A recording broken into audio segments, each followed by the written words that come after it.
Human history dictates that we are capable of great lengths of violence. Mankind, since the dawn of time, has been waging war, big and small, for a notion of a man's personal beliefs or a group's undying conviction. We have ultimately sacrificed human lives to manifest their dreams, and some have taken their own. When does it truly end? What is peace? What is war? What does it mean to be human?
Of peace would be like people getting along, interacting without wars or fighting. It doesn't necessarily have to be an international thing, but it can be like peace within the family, peace within, a city. It doesn't have to be an international kind of scope. So. Oh, I see. Yeah. I think it's just coexisting with everyone, really accepting everyone's beliefs, traditions, religion, just, not discriminating. What do you think your definition of peace is? The definition of peace, I believe, is a utopian society where all people are created and getting along with people and treating people as well. Oh, that's good. That's a good definition of peace. How do you think the world can achieve it? The only way the world can achieve it is through the classism and racism being eliminated completely. So we all know that's where all forms of racism stem from. Is from classism. Really? You as the gold makes the rule. So you keep these people of a lower, race in a lower place, and it's where they don't need to stay. It's like being okay with everyone else, not really condemning any other's behaviors from the perspective of your own. Okay. Or even if you do condemn them, to not take action towards condemning them. I see. Like you can judge them, but Tolerance. you can judge them, but you can't be in their face or tell them that their way of life is wrong. I think world peace, I think we can achieve it by like big powers like the United States, like all the big powers in the just kind of letting their egos down and helping other people out rather than trying to expand and make them more powerful, just helping everyone out. World peace is where we can all get along in this great planet and not kill each other, just live in harmony. I think, people have tried throughout the ages to stop it, like the Tiananmen movement, where people stood up to like tanks and like people did hunger strikes and stuff, and that really like made people see that their rights have been suppressed or violated, and that they should stand up for themselves and start taking action to improve the world. So I really think it's possible if enough people like get on board and like enough big things like that happen. It's even through music. Maybe Michael Jackson inspired a lot of people.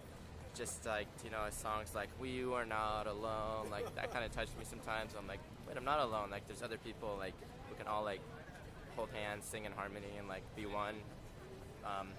So again, I think the key is to like be inspired, like have people that really push the movement, and once there's enough momentum and enough inspiration and dedicated, passionate people, and people see that it's possible and that it can work, like our values can work hand in hand with other people, then people will be more on board to actually go with it and try to achieve world peace.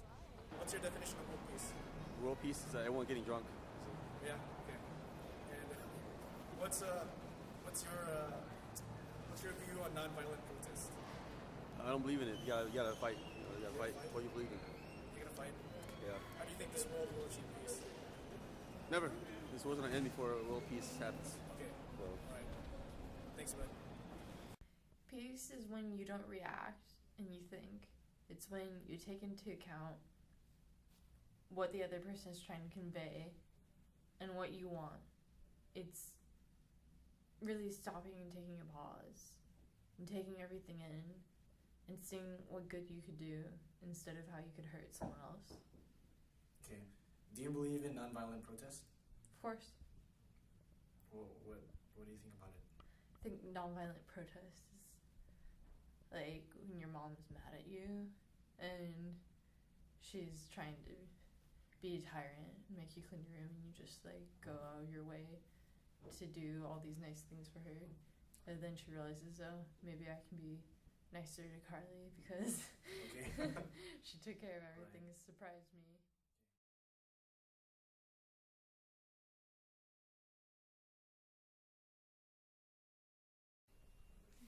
Often violence is a reaction that first comes to someone who's being oppressed by a regime, but even more powerful reaction to oppression is protest through nonviolence.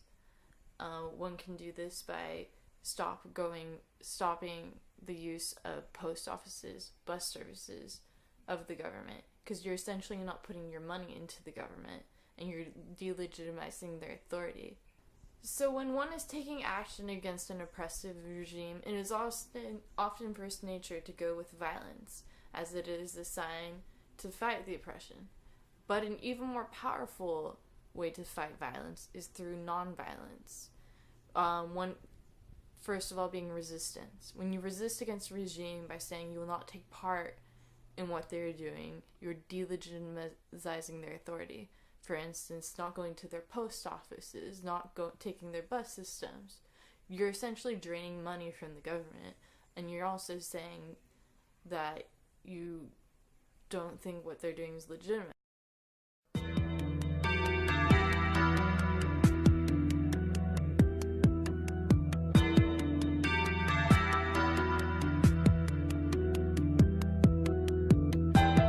Though civilizations are measured by their capacity for warfare, sometimes we forget the power of a small act of compassion and kindness for our fellow man.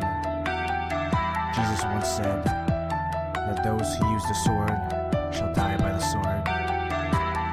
If we are to live in peace with one another, we must realize that hate begets hate, and that the way towards peace in a world as diverse as ours